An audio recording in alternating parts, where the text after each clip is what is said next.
আজ আপনাদের রাসূল সাল্লাল্লাহু আলাইহি ওয়াসাল্লামের সবচেয়ে প্রিয় পানীয় নাবিজ বানানোর প্রক্রিয়া দেখাবো, কিন্তু এটা একদিনের মধ্যে খেয়ে ফেলতে হবে, অন্যথায় এটা মদে পরিণত হবে। আল্লাহ রাসূল সাল্লাল্লাহু আলাইহি সাল্লাম এই নাবিজ একদিনের মধ্যে খেয়ে ফেলতে বলেছেন। বুখারী শরীফের 5602 নম্বর হাদিসে এসেছে রাসূল সাল্লাল্লাহু আলাইহি সাল্লাম খেজুর এবং কিসমিসকে একত্রিত করতে নিষেধ করেছেন, কিন্তু এগুলো থেকে পৃথক পৃথকভাবে নাবিজ তৈরি করে খাওয়ার পরামর্শ দিয়েছেন এবং আল্লাহর রাসূল নিজেও নাবিজ খেতেন। বর্তমান বিজ্ঞান গবেষণা করে দেখেছে যে নাবিজ খেলে পাকস্থলীর অ্যাসিডিটি দূর হয়ে যায়, হজম শক্তি বৃদ্ধি পায়। এটা একেবারে প্রমাণিত সত্য। ফুড সায়েন্টিস্টরাও গবেষণা করে প্রমাণ পেয়েছে যে বর্তমান পৃথিবীতে নাবিজ হচ্ছে হজম শক্তি বৃদ্ধি করার শ্রেষ্ঠ পানীয়। এছাড়াও শরীর থেকে যাবতীয় বর্জ্য পদার্থ বের করে দেয় নাবিজ, স্মরণ শক্তি বৃদ্ধি করে, মনমরা ভাব দূর করে, গলা, বুক এবং প্রোস্টেট রোগের জন্য খুবই উপকারী। এছাড়াও অ্যানথ্রাইটিস ও ইউরিক অ্যাসিডের রোগীদের জন্য নাবিজ হচ্ছে ঔষধের সমতুল্য। নাবিজ তৈরি করার দুইটি উপায় রয়েছে। প্রথম উপায়টি হচ্ছে খেজুর দিয়ে নাবিজ তৈরি করা যায়, আর দ্বিতীয়টি হচ্ছে কিসমিস দিয়েও নাবিজ তৈরি করা যায়। যদি আপনারা খেজুর দিয়ে নাবিজ তৈরি করেন তাহলে শুধুমাত্র এক জাতের খেজুর দিয়ে নাবিজটা তৈরি করতে হবে। এক্ষেত্রে কিছুটা কিসমিস এবং কিছুটা খেজুর দিয়ে নাবিজ তৈরি করা যাবে না। খেজুরের নাবিজ তৈরি করার জন্য প্রথমে 8 টুকরা পাকা খেজুর কেটে নিতে হবে। তারপর খেজুরের মধ্যকার বীজের অংশটাকে ফেলে দিতে হবে, শুধুমাত্র সাইডের অংশটা অর্থাৎ মাংসটাকে নিতে হবে।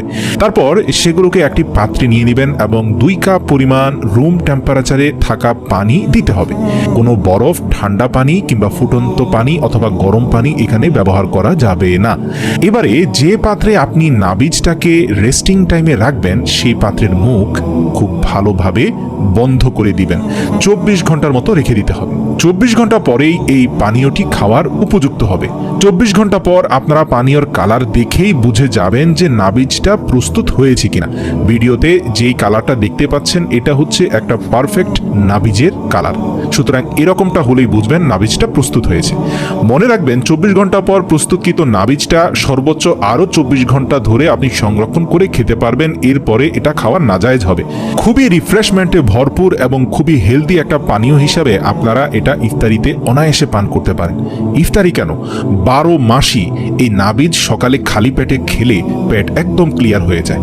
মনে রাখবেন পানীয়টা ছেঁকে খেতে পারেন অথবা পানীয়টা ছাকার পরে অবশিষ্ট খেজুরগুলোকে ব্লেন্ড করে পানির সাথে আবার মিশিয়েও দিতে পারেন।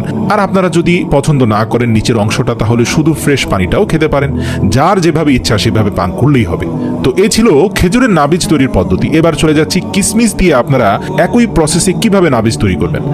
দুজনের খাবার উপযুক্ত কিসমিসের নাবিজ তৈরি করার জন্য আধা কাপ পরিমাণ কিসমিসকে খুব ভালো করে ধুয়ে একটা জারের মধ্যে রাখবেন।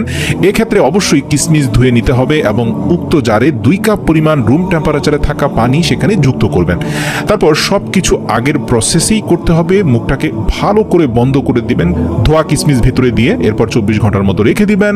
অর্থাৎ যেদিন আপনারা ইফতার করবেন অথবা রোজার মাস ছাড়া অন্য যে কোনো দিন সকালে খালি পেটে খেতে চান যদি, কেননা খালি পেটে খেলে পেট পরিষ্কার হয়, মেটাবলিজম ক্ষমতা বুস্ট হয়, তাই যদি খালি পেটে খেতে চান তাহলে আগের দিন সকালেই আপনারা ভিজিয়ে রাখতে পারেন। মনে রাখবেন এই কিসমিসের নাবিজটাও কিন্তু অসাধারণ। এটার স্বাস্থ্য গুণাগুণ খেজুরেটার থেকে কোনো অংশে কম না। তবে ফুড নিউট্রিশনিস্টরা বলেন একদিন কিসমিসের নাবিজ খাওয়া উচিত, পরের দিন খেজুরেরটা খাওয়া উচিত। এভাবে ভেরিয়েশন করে খেলে শরীরে ভালো ফলাফল উপলব্ধি করা যায়। এছাড়াও ভিন্ন ভিন্ন টেস্টের নাবিজ খাওয়ার কারণে কখনো নাবিজ খেতে আপনার খারাপ লাগবে না। তাই প্রিয় দর্শক, এই মাহে রমজানে ইফতারিতে নিজেকে চাঙ্গা করে তুলতে নিয়মিত নাবিজ খাবেন। চেষ্টা করবেন চিনি থেকে তৈরি যাবতীয় শরবতকে অ্যাভয়েড করে নাবিজ তৈরি করে খেতে, যেটা আপনার স্বাস্থ্যের জন্য ভালো আর সারাদিনের ক্লান্তি দূর করবে।